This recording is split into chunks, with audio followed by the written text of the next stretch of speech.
এখানে আসার পরে শহীদ পরিবারের সদস্যদের কথা শুনছিলাম, শহীদদের পিতাদের কথা শুনছিলাম। এর সাথে আন্দোলনের সেই সময়ের কথাগুলো আমার স্মরণ হচ্ছিল। আমরা যখন আন্দোলন ধাপে ধাপে সামনের দিকে অগ্রসর হচ্ছিল, একে একে শহীদদের সংবাদ প্রতিদিন আমাদেরকে সে সময় আমরা পাচ্ছিলাম। আহতদের সারিগুলো অনেক লম্বা হচ্ছিল। আমরা এখানে আমাদের সাদেক কায়েম রয়েছেন, এই আন্দোলনের অন্যতম ভূমিকা পালনকারী, আমার সহযোগী। সে সময় আমরা যখন বসতাম, আমরা ভাবতাম এভাবে শহীদদের সারিগুলো আর কত লম্বা হবে, আমরা এই আন্দোলনকে আর কতদিন চালিয়ে নিতে পারবো, কতটুকুই বা আমাদের সামর্থ্য আছে। তখন একবার মনে হতো যে আন্দোলন থেকে আমরা পিছিয়ে যাই। যখনই পিছানোর প্রশ্ন আমাদের সামনে আসতো, শহীদদের চেহারাগুলো আমাদের সামনে ফুটে উঠত। শহীদরা আমাদের দিকে তাকিয়ে তাকিয়ে বলতো যে যদি এই আন্দোলন থেকে পিছিয়ে যাওয়া হয়, তাহলে কোন শহীদ পরিবারকে খুনি হাসিনা, ফ্যাসিস্ট হাসিনা ভালো থাকতে দিবে না কোনোদিন। সে সময় আহতদের সে সারিগুলো আমাদের সামনে এসে বলতো এই আহত পঙ্গুত্ব অবস্থায় সারা জীবন তাদেরকে ভিকটিম হয়ে সমাজে থাকতে হবে। তখন আমরা আল্লাহর উপর ভরসা করতাম। আল্লাহর উপর ভরসা করে আমরা বদর যুদ্ধের আল্লাহ রাসূলুল্লাহ সাল্লাল্লাহু আলাইহি ওয়াসাল্লামের সেই দিনগুলোকে স্মরণ করতাম।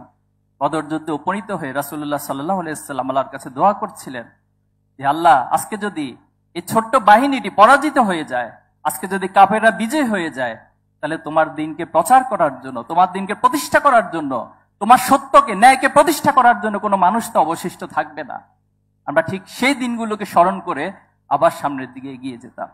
এবং আমাদের অনেক ভাইয়েরা ছিল সারাদিন কিছু খায় নাই, রাত 12টা বাজে যখন জিজ্ঞেস করতাম যে ভাই আজকে কি কিছু খেয়েছেন, তিনি যে খায়নি সে খাওয়ার কথাটাই তিনি ভুলে যেতেন। রাত 3টা বাজে ওনাকে মেসেজ করতেন, ভাই এখন আমাদের এইটা করণীয়, আমাদেরকে এই কাজটা করা দরকার। বলতাম ভাই আপনি কি ঘুমাবেন না? বলতে ভাই ঘুম তো আসে না, কোনোভাবে ঘুমের কথা চিন্তা মাথায় আসতে পারে না। আজকে সেই ত্যাগ, সেই কোরবানি, সেই রক্তের উপরে এদিনে আমরা এসে দাঁড়িয়েছি। আজকে শহীদ পরিবারের পক্ষ থেকে আমাদেরকে শুনতে হয় যে আমরা কার কাছে যাব, কার কাছে বিচার চাইব। আমি এখানে রাজনৈতিক নেতৃবৃন্দরা রয়েছেন, সবিনয় অনুরোধ করব, আপনাদের কোনো কথা, কোনো কাজে যদি জুলাই বিপ্লবের স্পিরিট বিনষ্ট হয়, তাহলে আগামী দিন আপনাদেরকেও ছাত্র জনতা কাঠগড়ায় দাঁড় করাবে।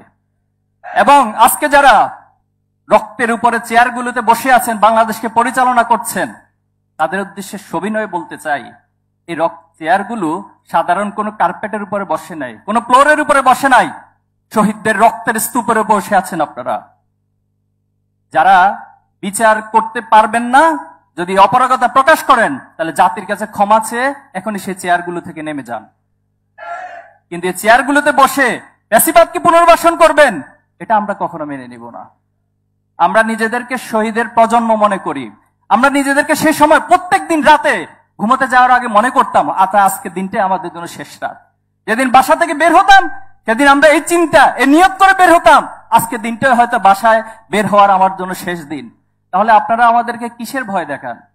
আমরা তো অলরেডি নিজেদেরকে শহীদ মনে করি, শহীদের রক্ত এখন আমাদের গায়ে লেগে আছে।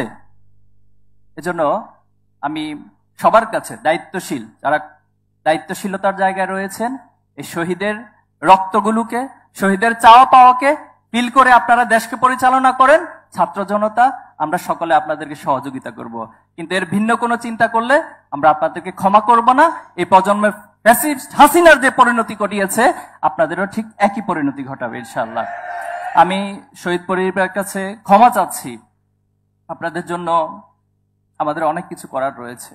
আবার পাশাপাশি আশাবাদ এবং স্বপ্ন, প্রত্যাশা ব্যক্ত করছি যে আমরা বেঁচে থাকতে শহীদের যে চাওয়া পাওয়া, শহীদের যে স্পিরিট, ইনশাআল্লাহ সেটা বাংলার জমিন অবশ্যই প্রতিষ্ঠিত হবে। আগামী দিনে অবশ্যই প্রত্যেক শহীদের, প্রত্যেক গণহত্যার বিচার অবশ্যই সংগঠিত হবে ইনশাআল্লাহ। সেই সাথে যে স্বপ্নের বাংলাদেশ আমরা দেখছি, ন্যায় এবং ইনসাফের বাংলাদেশ, সেই বাংলাদেশ অবশ্যই আপনাদের হাত ধরে, আমাদের সবার হাত ধরে ফ্যাসিবাদ মুক্ত সবার বাংলাদেশ, স্বপ্নের বাংলাদেশ, সমৃদ্ধ বাংলাদেশ গড়ে উঠবে ইনশাআল্লাহ। আসসালামু আলাইকুম ওয়া রাহমাতুল্লাহ।